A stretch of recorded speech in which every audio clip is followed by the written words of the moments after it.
say. And I do a lot of market making on the other side. So the goal of the show is to explain market making in crypto. So what it is and what are like the most important thing. Why, if you are a founder, you should be cautious with market making. You know, I think Alex raised a bunch of important stuff.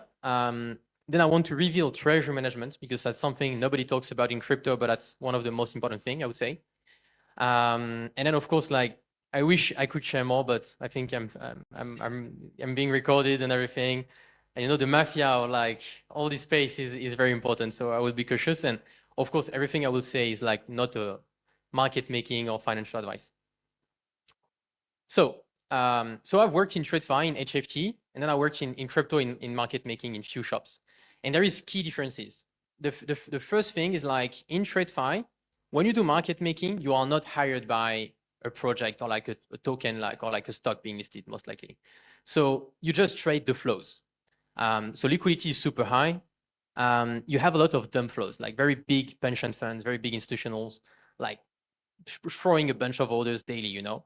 And actually, the market is not really sophisticated when it comes to how you pass orders. You know, bunch of pension funds, very, very big, but they still like pass orders like with the Bloomberg terminal, clicking on the button, you know. They don't have like TWAP, advanced stuffs. And the market is pretty stable. So these days, like since few years, I would say since like perhaps all the HFT bots, so high frequency like bots and high frequency shops, the market is a bit less stable because market like bots reacts very fast to news and everything. When in crypto, it's a bit different. So in this presentation, I will only talk about market makers in crypto that are hired by a project. I will not discuss about market makers who are purely market making to make their own money. So let's say they have some cash or like they raise a fund and they will just market make without chatting with the project. You know, they just go on Binance and they can do some arbitrage between, I don't know, BTC USDT perpetuals and BTC USDT spots. So I'm not talking about that. I'm only talking about market makers who are hired by a project to provide liquidity. And why market making is super hard in crypto? It's very, very different in TradeFi. It's because you have a lot of volatility change. It's not the volatility is not a big deal because this is where you make the money, you know, in market making. The more the volatility, the better. The thing is like those change in volatility and this change in terms of price structure and price change. Like we have seen it like 3 days ago, market was like very dry, slowly bleeding. You have a big pump, you know, so your risk changed quite a lot. And of course, like it's trading 24/7. So sometimes like the Asian session is like blasting, sometimes it's the US. And so it's pretty painful because you have really different behaviors on the session. When like on the US market, everybody is kind of like trading at the same time at the opening and at close to the closing, let's say. And so it's a bit different. And when you have a US session, you know, you have like 5 sessions a week, sorry. And you have a bunch of bank holidays and everything, and it trades mainly on like 30 minutes, I would say, aside if like Trump is, of course, tweeting. So that's the key differences, the key differences. And so why market making is so important in crypto? I think it's the biggest industry in crypto by far, bigger than centralized exchange, bigger like than, you know, I don't know, like stable coins whatsoever, in terms of like value they make, you know, and value they generate from in the space. So most of the time when you are a market maker, your token is a project that will be listed or that is already listed. And the pain is like when you are a founder and you launch a token is like, how can you ensure that when I have a guy selling or buying, I have another guy, you know, on the other side, taking the position and like being able to rebalance after that.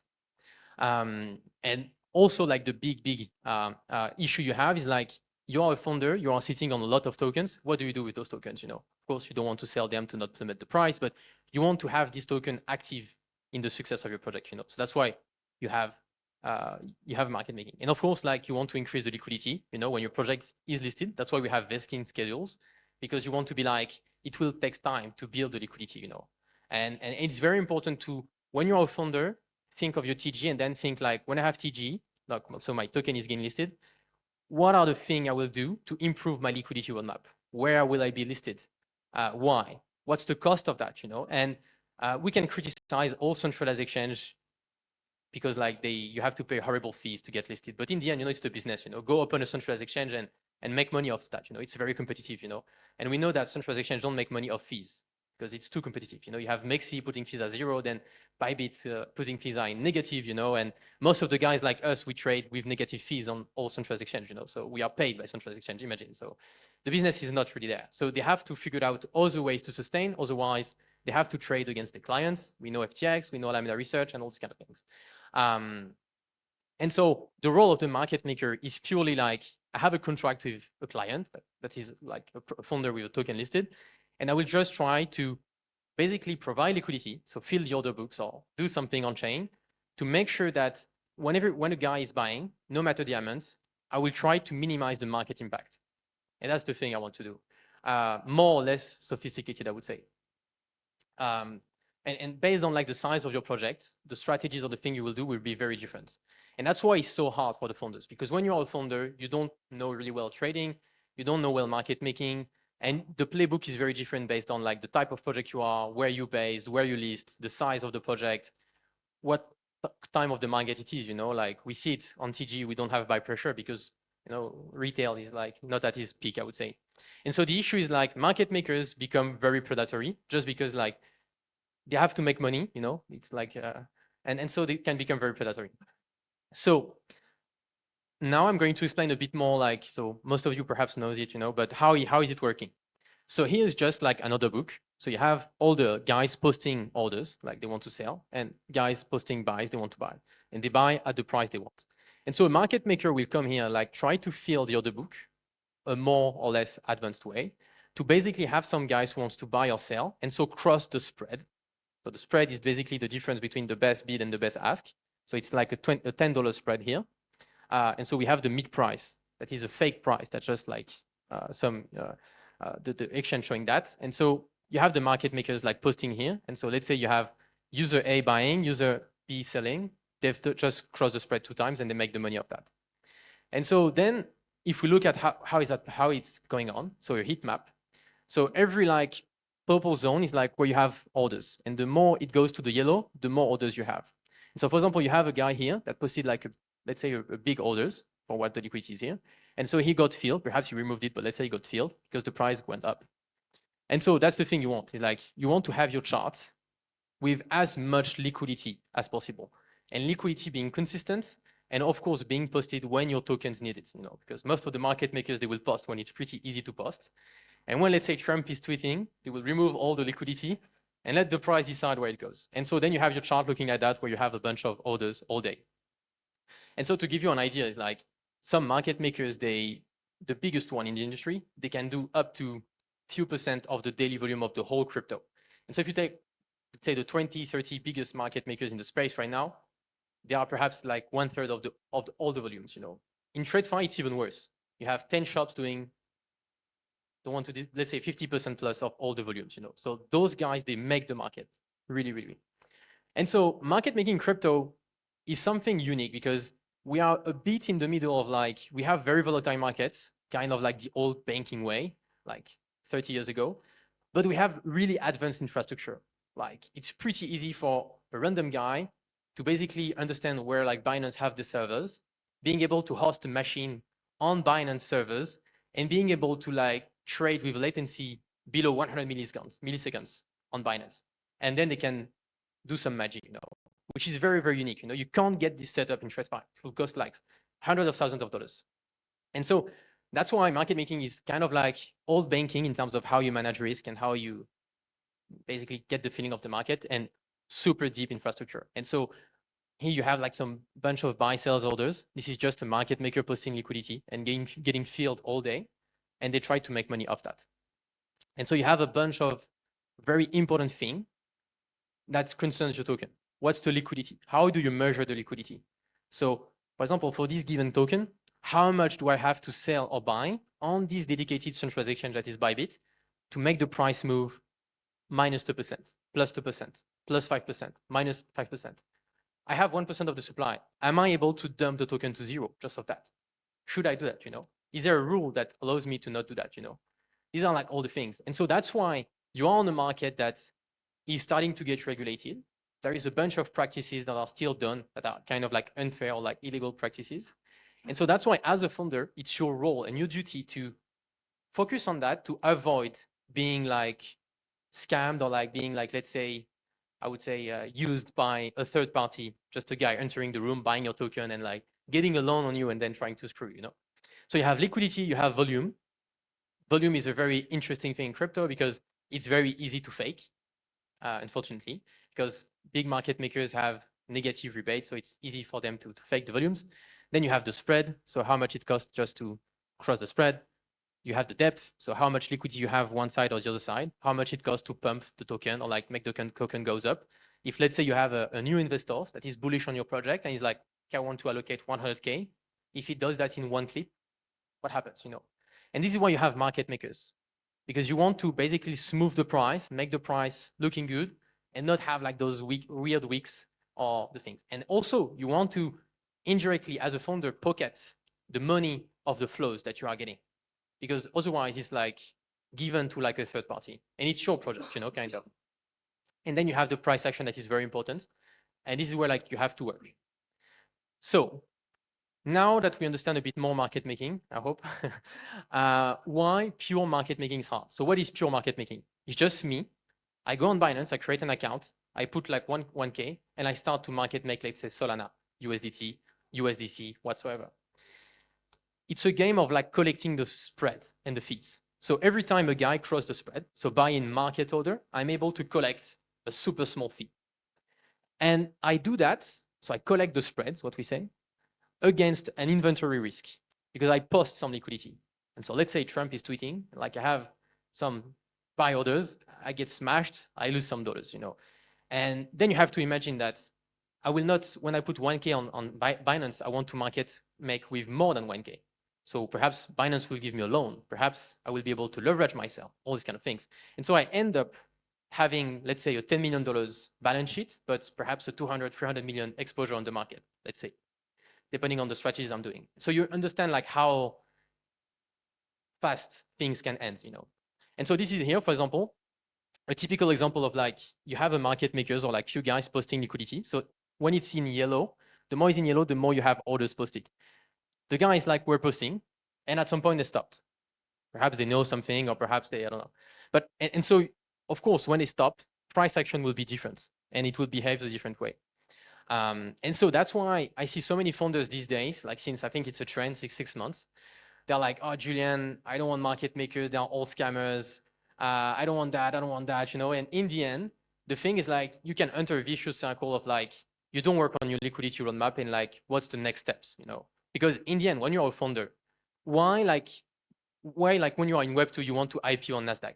Because you know that the day you IPO, you open yourselves to trillions of dollars of money. And so if you're able to capture a small part of that money, it's a big win. These days, the centralized exchange game is hard because it costs a lot and it doesn't bring much short term.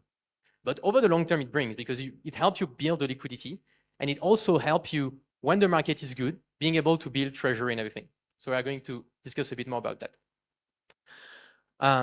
So to recap, what's the business model of market makers? What it should be is like they make money from the spread and the trading activity all day when your token is trading. And so they can have like a contract with a founder to basically have an aligned interest on that and being able to do that. But it's very hard, you know, as I mentioned, it's very hard. And the thing is like, if I can kind of like edge myself, like be like, if I take a loss, I don't take the loss personally, like another guy takes it, it's, you know, easier to do business, I would say. And so that's why the reality is like, the market makers are often paid by the project, because otherwise it's not sustainable for them. Like they will lose money, especially like when your token is like lower in FDV, let's say below like, I don't know, 20, 30 million.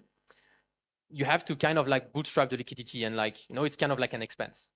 And so that's why in crypto, you have a very big variety of like market making and like offers, because based on like where your token at, where is the liquidity and the next steps and where you are getting, it's kind of like different.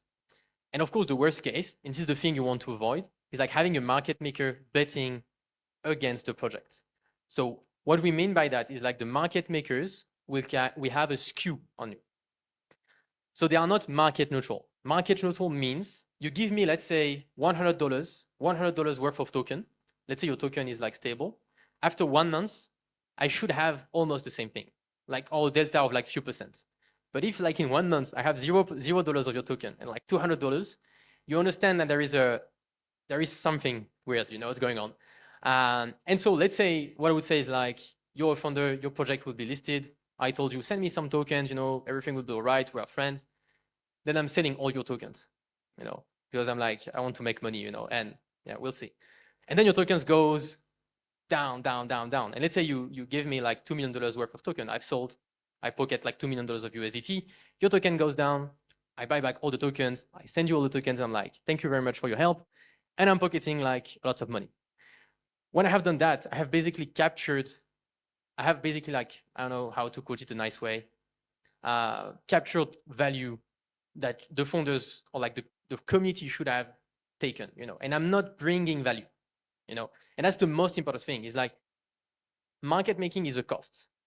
That is an investment. You have to think it as an investment, but also you have to think as an investment with an aligned interest to those guys to make sure over the long term, it's like profitable for both parties, And so you want to avoid that. And trust me, I've been in the space.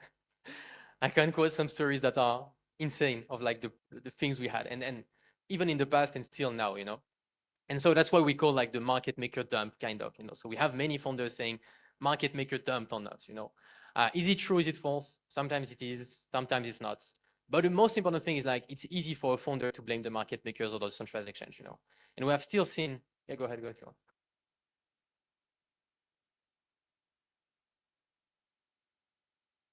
I will discuss about that just after. But a good question. And so sometimes you blame the market maker because he's saying like it's the easy guys to blame. But trust me, you would be surprised that also like some founders, doing shady things too, Um, and so that's why it's very important to, when you have a contract with a market maker, to make sure you have aligned interests, you read the contract properly, you have some guys, for example, like me, knowing market making super well and knowing all types of contracts to make sure you don't sign something, a bad deal. And trust me, the market makers, they have their thing pretty well made, no termination in the contract, all these kind of things. So it's pretty hard to interact with them. And so that's why it makes it something very, very difficult. And nobody really explains the good practices, what to avoid and what to not avoid, And it really depends. It's case by case, project by project. But you want to make sure the interest is aligned. And so there is kind of like basic thinking of what you should do, not do, I would say. So if we go back on market making, let's discuss a bit about liquidity, spread, skew, delta, and arbitrage. So liquidity, as I mentioned here, so we are on Solana USDC. So the best bid is at 136.5 and the best ask is at 137. So if I'm patient, I post like one Solana here, I get filled. The price is not moving. I put my Solana here, I get filled. I would have made $0.50. And if I do that like every day, you can make money. But the price is moving, so it's not that easy, And if I'm in a rush, I will buy Solana at 137 and not 136.56, And so that's the spread, that's the liquidity. And then what's important when you're a market maker is like, let's say I have tokens of a founder. What is my skew? So what is my inventory looking at? How imbalanced it is. Sometimes it is imbalanced because, for example, in the last few weeks, we had like prices going down. So most market makers gained inventory because they were net buyers of the token, which is not a bad thing, It's how it is, the market is just going one way. So at some point it's hard to market make something that's just going down. And if you don't do that, then you are not really market making a proper way. And so that's how it works. And so that's why like also, if you figured out the good deal with the market maker, it's a game changer for your project. Because in the end, if you don't have that, you are putting yourself in a tough position. So that's why it's so important. Another example is like Hyperliquid. So I've chosen that, but I don't want to criticize anybody, blah, blah, It's just like Hyperliquid because it's a competitor of like Bybit, Binance, all these kind of things. They are not listed on those centralized exchange. And so they have a 13 billion FDV, 6 billion market cap. So price have pumped a bit like since, but you can see that the liquidity is very thin because let's say I have like 20 millions of Hyperliquid because I have invested into Hyperliquid. Imagine how much time it will take me to sell Hyperliquid if I'm a BitGet user, because they have only like on the minus 2%, 60K. So if I sell 60K, the price goes down 2%. But perhaps a market maker will jump in, or a random guy will jump in. That is a market maker not hired by Hyperliquid to take the arbitrage and sell somewhere else. For example, sell on Mexi. but still the volumes are very low.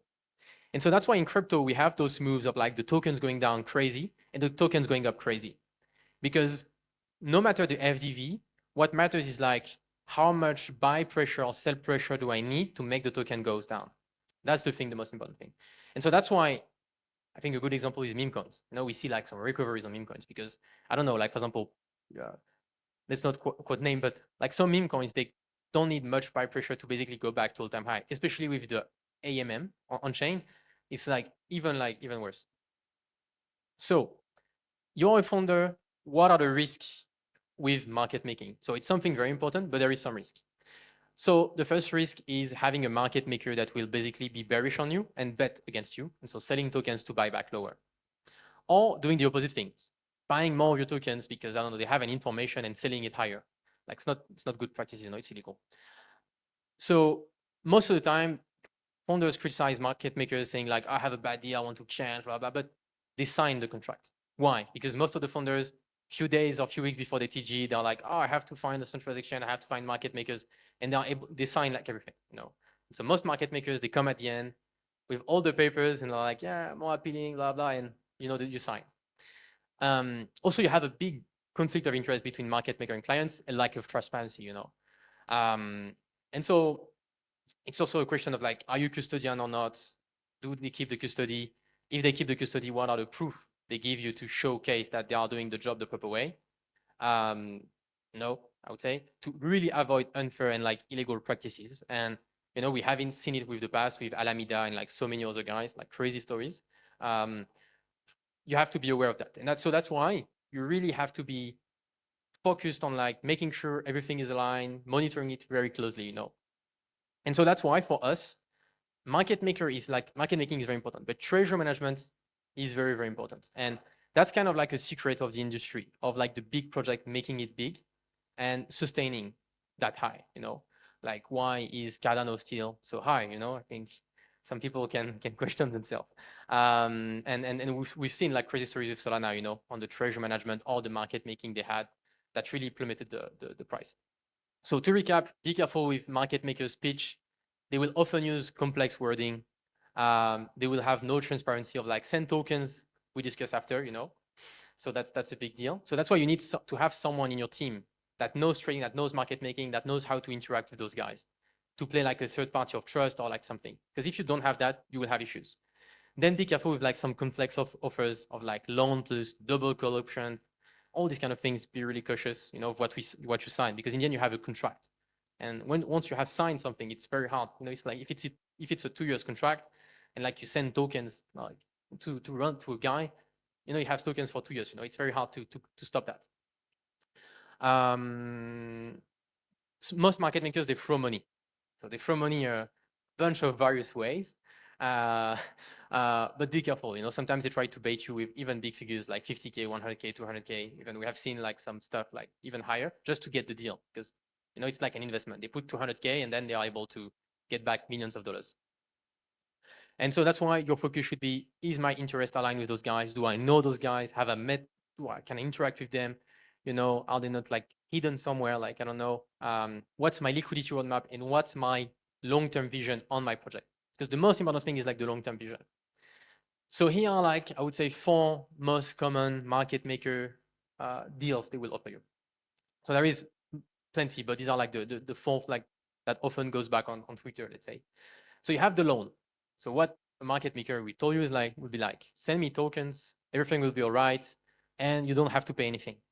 So of course, when you don't pay anything, you are the product, you know. So who is your product? You, the community, who knows, right? And most of the times, if you don't know well those guys, you know, in the end, it's like a big shock and in the around you that will easily bite you. So that's why it's, I don't say it's bad, but sometimes you don't have an interest aligned, you have to be cautious. Yeah, the thing is like, it's bad, but I know, I don't want to quote names, but there is one big market makers that mostly work on that, and they are the best in the space in terms of providing liquidity. And so these are guys like, and they are pretty okay on like what they do, you know, there is no bad stories behind them. And so in the end, if you get them in your team, your liquidity will be just better than other guys. And so, you know, you have a competitive advantage. You have to think like you are a Formula One team. If you have shitty engineers, you know, you have a shitty car, and then You can't score. Then you have the loan plus call option model. So there is still zero costs. And sometimes you have a P&L cut, sometimes don't. Just the market maker is doing that to kind of like align a bit more the interest. What it means is like you send them tokens and you agree on prices where if the tokens goes above those prices, they are able to sell and to make money and then, to buy back lower and like give you a part of the profit. And they will tell you that by doing that, you build treasury, like you make money, like they send you back some dollars, which is not really the case. Then you have the retainer, which is basically a monthly cost, and the quality can vary, I would say. But this is like, let's say if you are very scared, you don't know what you are doing, and like having a retainer with like some smart market makers who are like pretty decent is a cool way to have that, especially if you keep the custody, I would say.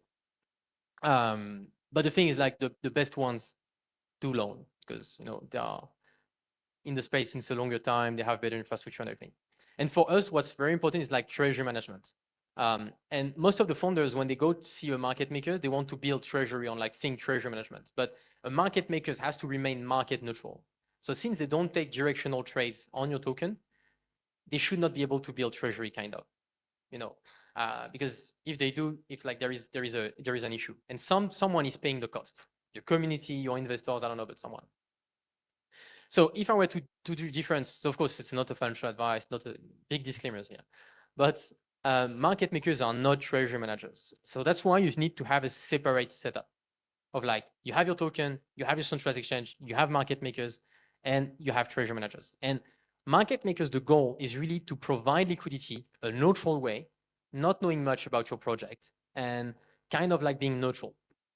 And and then you have treasury managers where they are here to think of strategies to how can you generate profit of your token to sustain. In the end, the goal is really when you're a founder to, I wouldn't say punish, but like reward the long-term holders, the guys who really believe in you. The guys who like I've purchased your token, I've staked it, or I don't know. You want to reward those guys. And by being like, I don't want to touch my token, I don't want to do anything, don't have anything, it's not how you do that. And so of course the playbook is different from a project to another. Some projects it takes more time. Some projects have the chance to list like super high FDV, so it's easier to build treasury and everything. But if you do it the proper way, you will reward your holders, and most likely you will pay off your burn, of your company just doing that. So that's why it's very important. And so how it works, and so that's why it's very important to have for every project a tailored playbook, or what's the centralization setup, what's the market maker setup, because some market makers are good, bad, depending on like who you are, where you're based, what's your relationship with them, the size you are, and everything.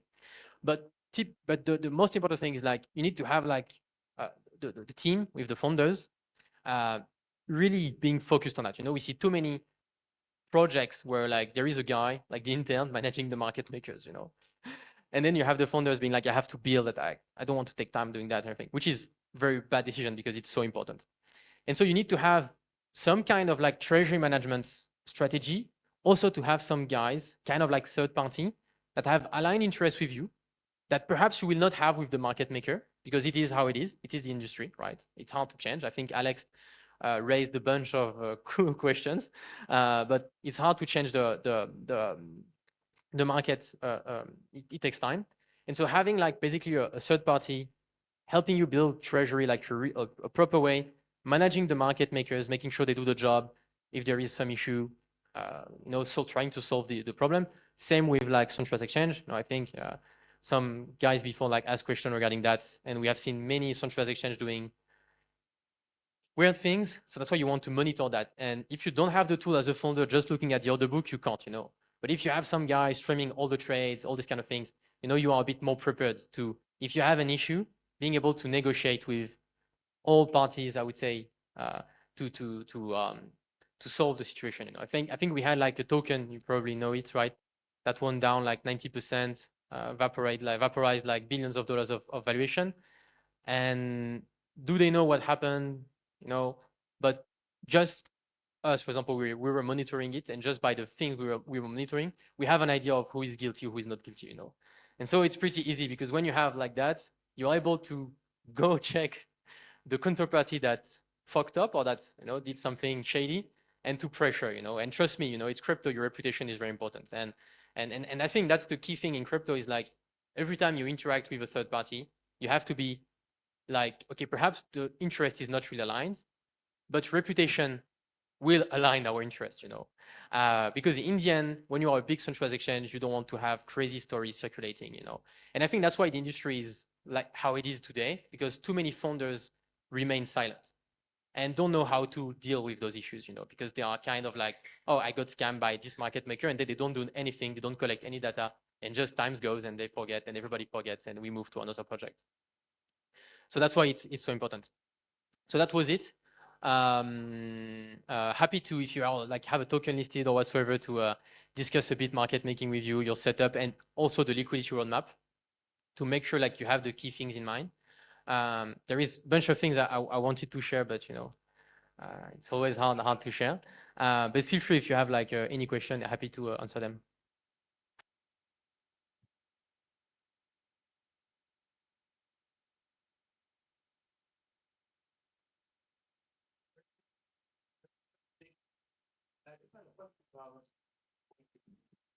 Yeah, I just had a question about you mentioned your market makers that are a bit shady, no transparency, probably because they're custody and they hold the funds. They don't really know what they really do. But there's also market makers that say that they would connect to you to your sex exchange through a sub account with an API. Like what? It's not really a question. It's more like comments from your side. Is that a move that is happening, or like what do you think about that? I think, since the beginning of market making, you always have, is the founders remain custodian or not, The thing is like the biggest market makers like to be custodian, just because first thing, it's painful to trade on like your client's account, let's say, or like the founder's account, because it's hard to manage. You have more things to manage, let's say, so it's a bit more painful to do. The second thing is like you pay higher fees. Most of the market makers on most centralized exchange, they have rebates. So what they do is like, because they have a bunch of clients that do high volumes, and so the exchange is like, I want you to stay with me, and so I will basically give you some stuff. And so that's why for a bunch of market makers, it's hard to understand where the business model really is, because some are so big that the business model is like, they can go see Binance and say, okay, tomorrow we can turn off all the algos and your volume will go 50% down. I will go to Bybit, just not quoting them, but you have the idea, right? It's not saying it's happening. You go to Bybit and then you can put pressure on them. And so that's why, it's like it's something. And so that's why knowing what is good, what is bad, it's always hard to tell. It really depends the guys you are interacting with. Let's say you are interacting with a market maker in a shitty country. They don't have any socials. You can't really, when the guy is showing a meeting, he doesn't show his face, all this kind of thing is like, yeah, send us supply, we will market make whatsoever. You have to get a feeling of like, something bad will happen. And honestly, we are so surprised of how many founders are naive. We most of the time intervene post crime, I would say. With founders, we have discussed like weeks and weeks or even months before the TG, or like before, they selected the market maker, I would say, set up. But why that? Because first thing is like some market makers are very convincing, you know.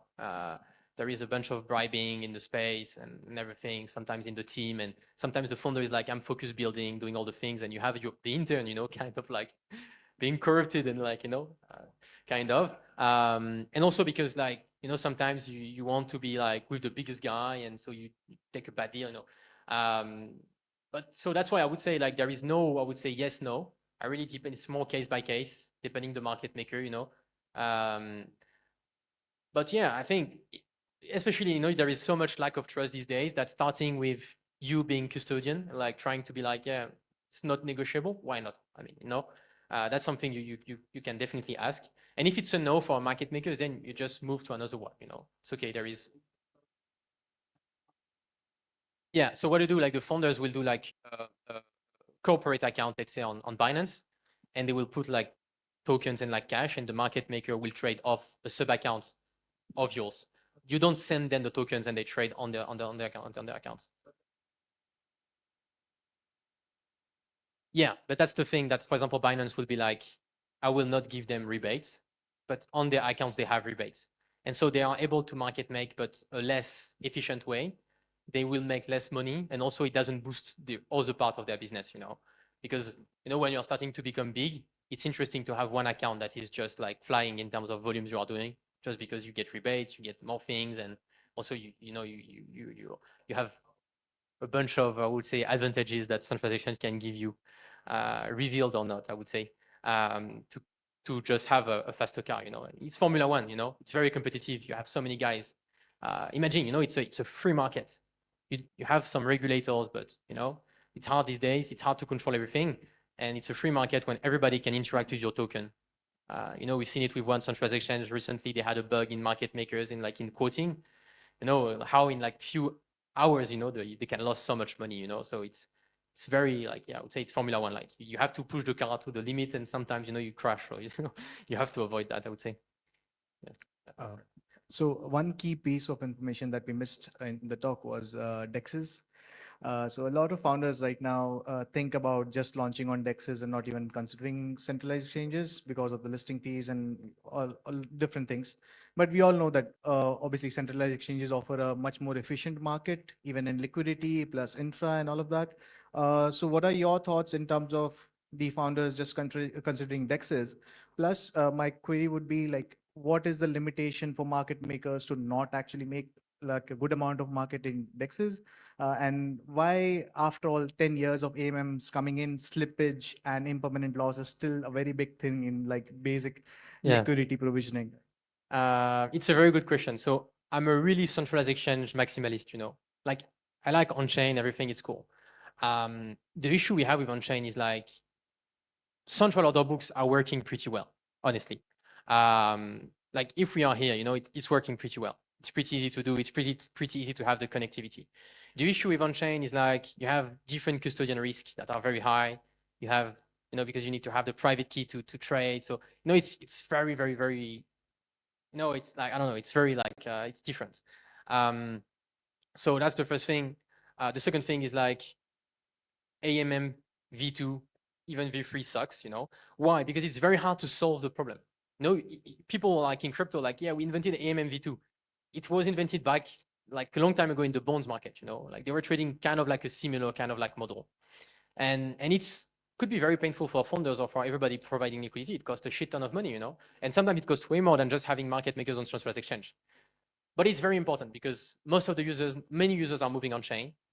If they want to be on chain, they should be, especially what happened with FTX. The trust is so low that I think it's very important to have it. It's part of the liquidity, to be listed on the good chain. I think Solana is a good one because you have a lot of trading activity. Like it's it's the most active chain, right?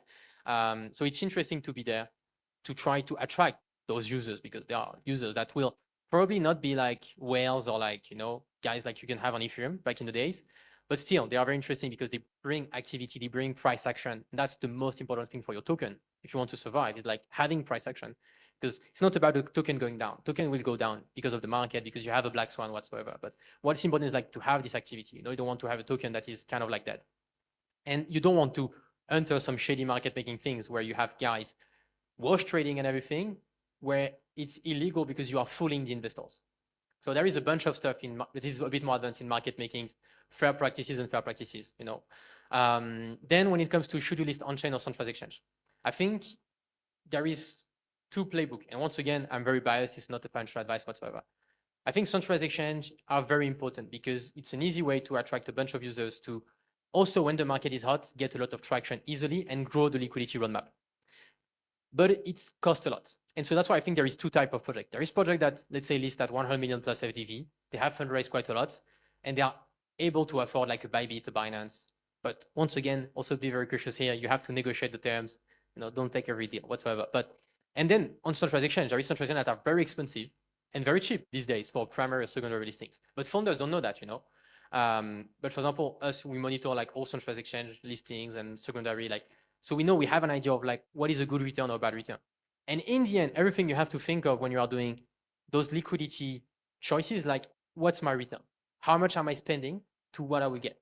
So let's say you have a $2 million treasury. Does it make sense to get a Bybit listing and pay $1 million plus? I don't know, and so you have to grind a different way. I think, and then what chain do you choose when you list?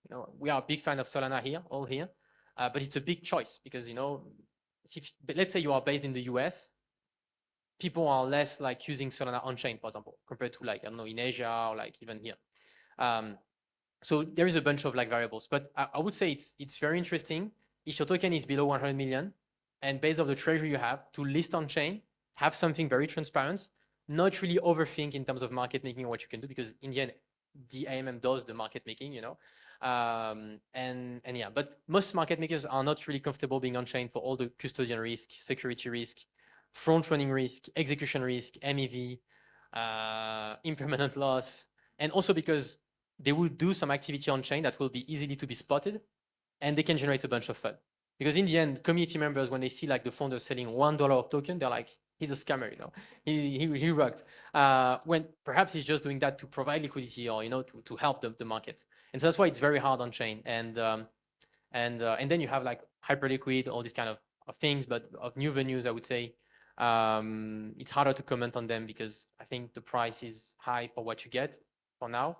And in the end, you know, Binance is a Binance. And yeah, but I would say it depends on the market also, because sometimes the markets, for example, now the Bybit price for listing is almost as the same as 1 year ago, but we all know how the market is right now, so the return is not as good. So that's why you have to take case by case, closer to your TG, looking at running a full audit on the project, having a guy, third-party guy, running a full audit, and like making like, okay, what's the best choices? And then that's the playbook, and that's the most optimal configuration for your TG, market makers, centralized exchange. We go off that, that's it. So that's the short term. And then you have the long term of building treasury and everything.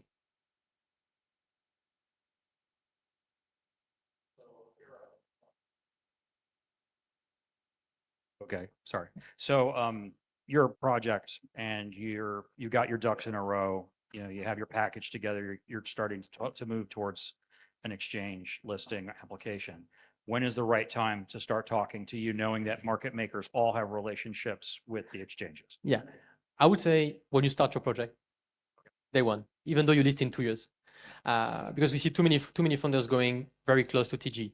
So when you go very close to TG, to guys, if you have one guy of like third party of trust, it's easy because you know these guys have a reputation and like will do the best setup for you. You know, it's not corrupted. Because once again, there is a bunch of bribing. I don't know if it's called, I can call it bribing, if it's legal or not, but you see, let's say things like, you know, economic situation that have not aligned interest, I would say. But I would say like the earlier is the better, because it's also very important for a founder to get into a mindset of like better understanding like on-chain, centralized exchanges, market making, all these kind of things, you know, because it takes time. Nobody will teach you that. And depending on like your level of trading, it will take time. So I think when you start your project, be focused on that. Monitor all the places where your token can be listed. You know, it could be even like OKX wallet, you know, let's say some integration. Because really when you get listed, the goal is to really be everywhere, you know, get like the spread everywhere, get new communities and really grind those guys. And so be like, okay, there is this exchange like in Japan, it costs like these 2 lists, but I don't have any users there. I want to get some growth, and it's a good first step to get there. And so what's the cost? Will I survive like a bear market where I don't get buy pressure over here and do the thing? So I really have to think in terms of return. But I would say the earlier the better. And really be cautious of like some packages you could get from centralized exchange. You know, now they push less that because they had some issues, I would say. But sometimes they will push you like some packages and really be cautious. But I would say, yeah, the earlier the better. And also like, let's say your TG when the market is horrible, because you are forced to, because you have, I don't know, some, you know, contracts with like some guys who invested in your project. Let's say your TG, the conditions are horrible, you don't have a good TG, then you have bad market condition. It's not the end, you know. We have seen so many projects cooking 6 months, 1 year, 18 months after TG, you know. Crypto is a game of surviving. So that's why if you have a good TG, you are able to build treasury and everything. It optimizes your chances of surviving and like compounding, because most of the biggest crypto project, the reality is like, they could sustain with revenue, some of them, but most of them they sustain through treasury management. And just off that, and because they invest in the space, they get the growth, they are able to have the valuation growing and to basically do things, you know. And that's the same with, I think it's something very hidden in crypto, but that's what Elon Musk is doing. Sometimes he's selling like Tesla share to fund, I don't know, a purchase of X, to then like tweet about Tesla and pump the price. It's a joke, right? Of the share, you know. But so that's the thing you should have done. You should do like, is like really think growing the liquidity, optimizing the FDV long term, optimizing the liquidity, but being focused in growing the FDV will make you think too short term and be like, okay, I want to pump the price whatsoever, and it's like a vicious circle. you can't fight the market. You know, what I always tell to founders is like, your token is a train, and sometimes the train both ways is going at light of speed, and you can't put in front of the train, otherwise you will just obliterate your project. And so we have so many founders, they are like, think they are traders, and they will buy back, do some things. And that's why they have to be very cautious on that, because you can burn yourself. But once again, if you, even though you burn yourself, you always have three things in crypto. That would be a white swan, the market getting a bunch of liquidity in, or just you winning by your revenue or by your product, that will basically being able to kickstart you again, you know. Or just you just rotate to becoming a meme coin, and you see what's happening for a few months, and then you do the thing, you know. After, please. Sorry. Yeah, you just mentioned that price action was very important for a project and a token because it attracts, let's say, eyeballs, and that's great. Traders, so you get attention, you get mind share, and basically it's reflexive. Okay, and to what extent can the market maker, as you mentioned, price action, like it's kind of a myth, you know, saying, oh, the market maker can do some price action, or and that's a genuine question. How, from a legal, you know, perspective, what are the leverages that the market maker has to actually pull out some price action? Or yeah, I think the first thing is like market maker, because you make the market kind of literally, and so people tend to think that the market maker set the price. They don't set any price. They just absorb like sell pressure, buy pressure, the flows, and they play off the flows. But they can become like a big role, you know. For some project, you know, when the market is dry like that and you don't have anybody trading your token, the market maker could be like 90% of the volumes, the trading frequency whatsoever. Even perhaps they are faking that to avoid the delisting, all these kind of things, you know. So I'm not a regulator. I'm not regulated whatsoever. So not advice, you know, it's just like me from what I get from Twitter. But the most important thing is like you making sure that as a founder or with the market maker, you don't do anything to fool the investors of like creating a fake demand, or like there is a bunch of liquidity and at some point you remove the liquidity, you make the price dump. No. But it's very important because, for example, a guy like me, when someone sends me a token like you have to buy, I go on CoinMarketCap, I look at the liquidity, the price action, how is it moving in daily, 12 hours, 4 hours, 1 hour, 15 minutes, 1 minute, you know. And for example, yesterday a friend sent me like a meme coin listed on Mexi, you know. First thing I look is like, how is it going? Do they have a market maker? What's the depth? What's the thing? And I'm like, okay, I wanted to buy 10K. I will only buy 1K because like, it is how it is, you know, but it is very important. And once again, it's a cost, but it's a cost, it's an investment. And for some big project, I would say in terms of size, let's say a few $1 billion, you know, even like 10, 20, $100 billion, let's say FDV, market makers tend to be less important, but they are still very important, especially like if you have some cool ones that help you when you have an issue, you know, like some FUD or like, I don't know. You don't want to have a market maker that every time your volatility moves quite a bit, they pull out everything, you know, and they let you alone, you know, in the desert.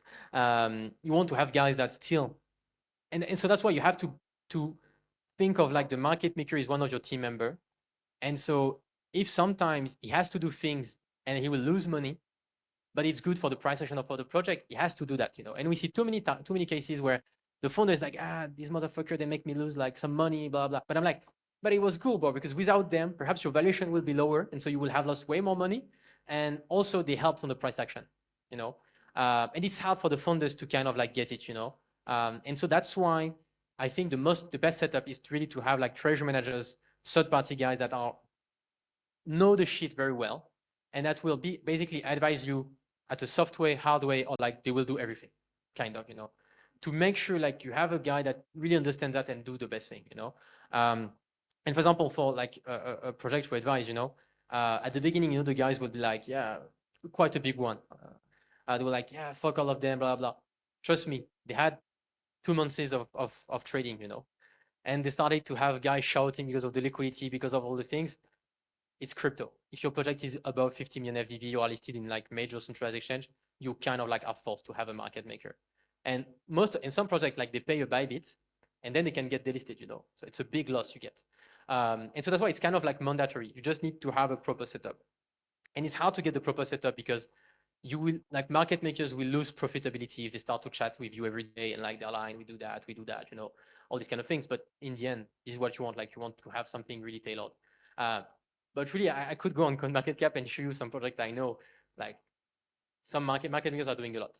But when the market will recover, perhaps the market share or like the trading share, so what they do in terms of volumes or market like of trading frequency, will go below 10%. And what is healthy is like having a project where one market maker doesn't go above 10% of the trading frequency, or like depending the metrics you have, like depth or whatsoever, but really like volumes. If it goes above 10%, either the market is dry or they do too much, I would say. And I'm talking about neutral flows. So a market maker that when he buys, he tries to sell and everything. Because on directional flows, so you have one guy buying, one guy selling. If it's like 5% of the day, it's a lot, so it really depends, but really like neutral. Because sometimes some funders, they do some buybacks or they sell some tokens for like a period of time, but it's a very hard subject to discuss about because of the FUD. Yeah, go ahead. Yeah, two things. First of all, great presentation. One of the best one of the year that I've seen so far. So GG's for that. And second, I mean, I have many questions, but my main question is regarding volume, because we discussed liquidity quite a lot. For a token that is listed with one or two market makers and so on, like what kind of impact can a market maker have on the volume of this token? Yeah, so it's a good question. So most market makers, they post limit orders. So they are maker, they are not taker. So they never cross the spread, or they will cross the spread only if there is a good reason for them to do that. Of like, your token is going down on Mexi, like there is a 1% arbitrage, they will take the arbitrage by crossing the spread. So let's say you have nobody buying or selling, crossing the spread a day, and your market maker only post orders, you will have zero volume, zero orders. And your market maker is like 0% of the thing. Let's say you have some trading activity, and the tokens really goes up, down, up, down, up, down, up, down, up, down like crazy. Then the market makers will just like absorb the flows and could be like, I don't know, 8% of the overall volume, in a given day. And then let's say perhaps you are under pressure and you have to boost the volumes, so it's illegal, right? Market makers, what they could do is like be like, okay, so I'm buying, I'm buying, crossing the spread, then selling, then buying, all these kind of things, or like a bunch of algorithm, various techniques to boost the volumes, boost the trading frequency to, for example, avoid the delisting or fake the demand. And on some tokens, I can find some on CoinMarketCap easily, like one market maker is like 100% almost of like what's happening on the token itself, really. And I would say, so of course, there is a bunch of things that are illegal, right? And I'm playing the third party, the neutral guy. Some transactions are putting pressure. Let's say your token is listed on, I don't know, X, because I have to stop quoting names, on a centralized exchange, number one. And not number one because it's not Binance, like another one. But you get the point. And they start to put pressure on the founder of like, you need to have a trading frequency of at least 10%. What it means is like 10% of the time of the day, it needs to have some activity, some guys crossing the spread. And you need to have at least, I don't know, 20K of volume, a spread below 0.5%. And there is different KPIs based on the centralized exchange where they are and everything. But you're a founder, you're like, I can't create demand, like Yeah, so exactly. you have to, not you have to, but you are forced to fake it if you want to avoid the delisting. And so this is where like market maker can do that, which I would say is not good. So some guys disclose it to the community, right, to avoid the delisting or not. And then it's about the founders, how transparent he is and how he plays the thing, because I understand it's hard to be transparent because you can generate FUD. There is guys that don't like you that will use that, leverage that against you. And so that's why the industry is like in a tough, not tough situation, but it's very tough on few things regarding that, lack of transparency, lack of explanations. And it's the same in TradeFi, right? You can go on TradeFi, you go on penny stocks, you go on stocks trading like below like $10 million volume a day. Sometimes they have market makers and everything, right?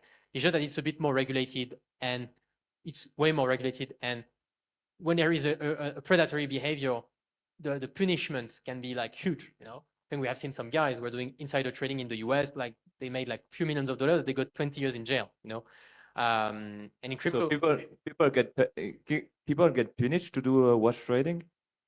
So actually you had some market makers that got sued by some regulators, and they had to pay fines, seize activities and everything. So we had bunch. We even like, you know, have SBF is in jail because of some of the predatory activities they were running. And sometimes market makers are just punished because some centralization will ban them. It would be like, we don't want you, you are harming our users. They get banned. And it can go pretty fast, honestly. And so that's why, honestly, I would say most of the guys still think market makers are very predatory or bad, but centralization are monitoring them. I think we have seen it with some of them that really put pressure on like market makers, saying you have to avoid doing that, avoid doing that. And there is not a standard playbook or like a general playbook of what you should do, not do as a market maker when you trade on a centralized exchange for a client or not. But there is general rules, and it's getting closer to like having a standard playbook. But once again, the thing is hard is like, it can't be enforced by a centralized exchange because they are biased, you know. If they start to like say how you can trade, what you can trade, you know, it's very bad. And I had it's funny because there was some question on like the previous interviews that I'm like, are we still here? You know, like in 2025, are we still like at this level of like knowledge of who is doing what behind the scene? But I would say it is how it is, you know.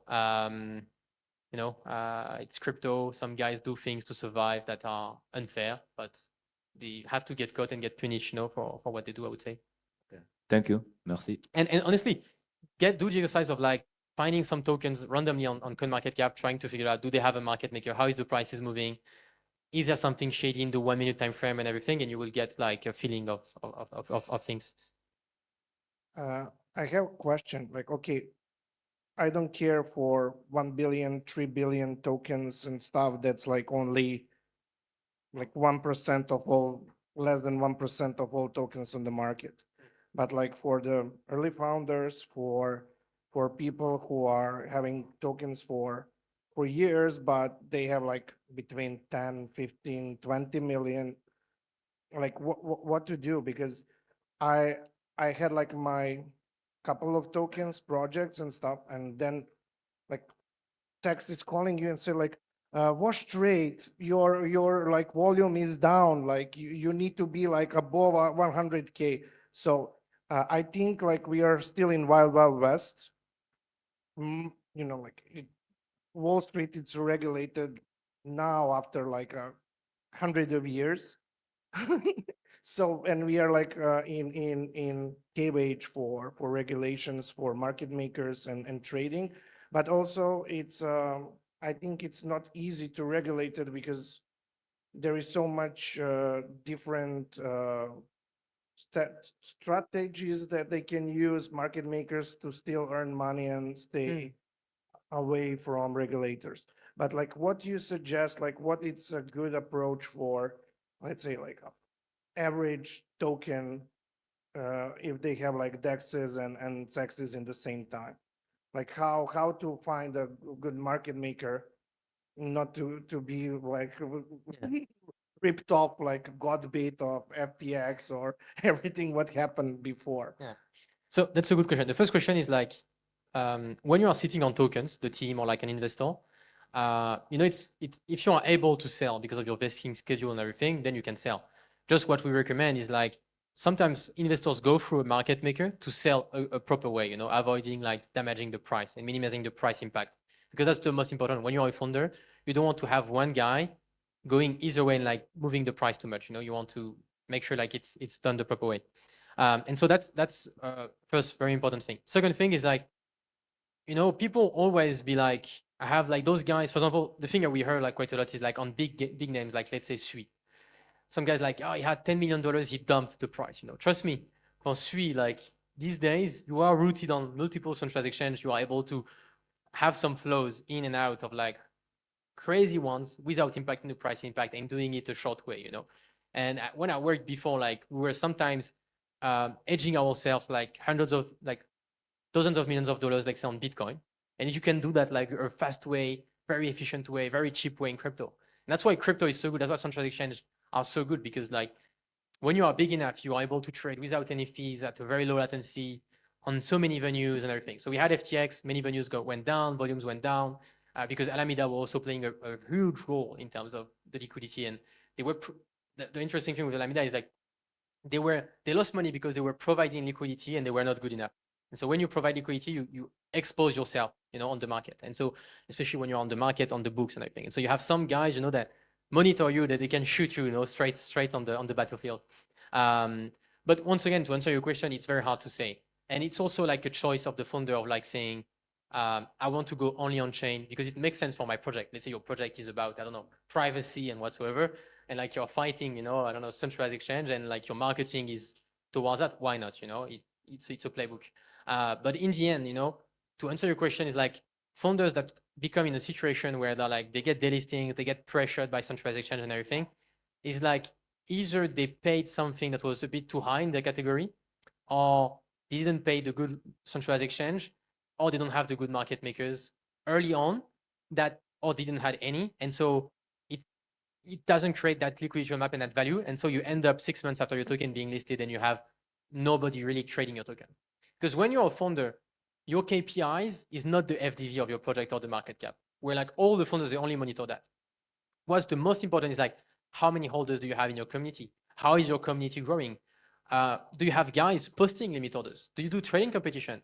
Do you incentivize your community to not trade, but generate some activity or like stuff, do you have, for example, a guy like a KOL, like a key opinion leader, like talking about your token in terms of price action, not to say to people buy or sell, but like say, oh, there is a cool thing, we do that, all this kind of things. And that's the thing that is very important. It's not about the FDV or the market cap. And you have so many projects in crypto, they have super high FDV. I had a slide about the project, but I was like, okay, I'm being recorded, I have to take it down.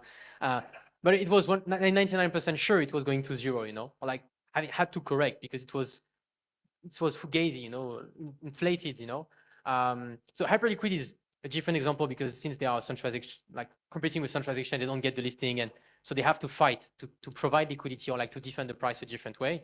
And so they have a bunch of guys against them.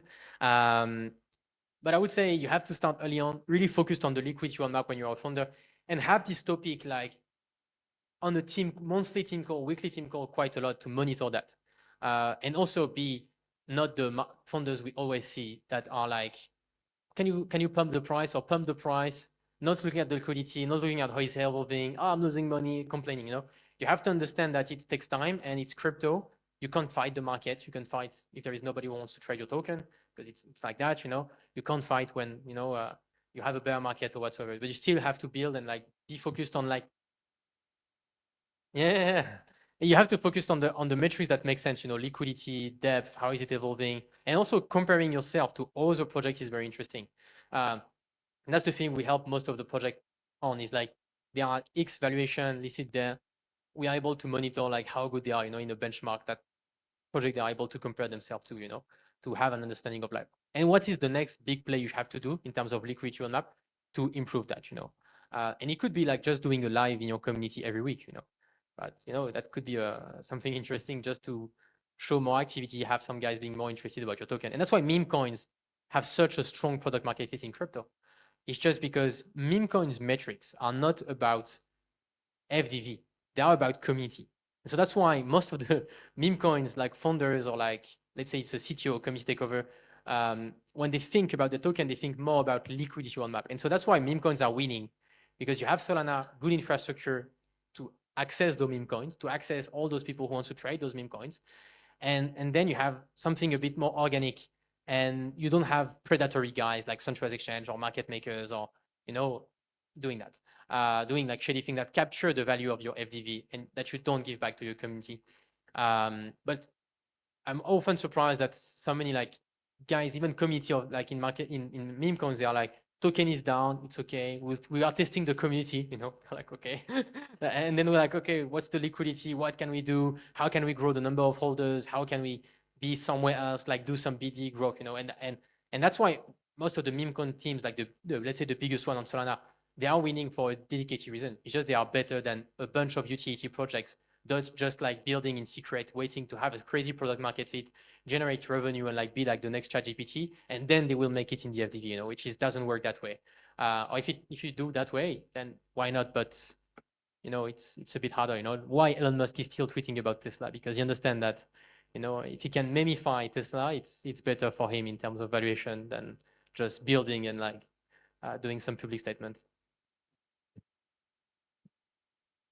Okay, I think we should probably wrap it there. Pretty much over time. So yeah, thank you. My bad, my bad. No worries, it's okay. Thank you.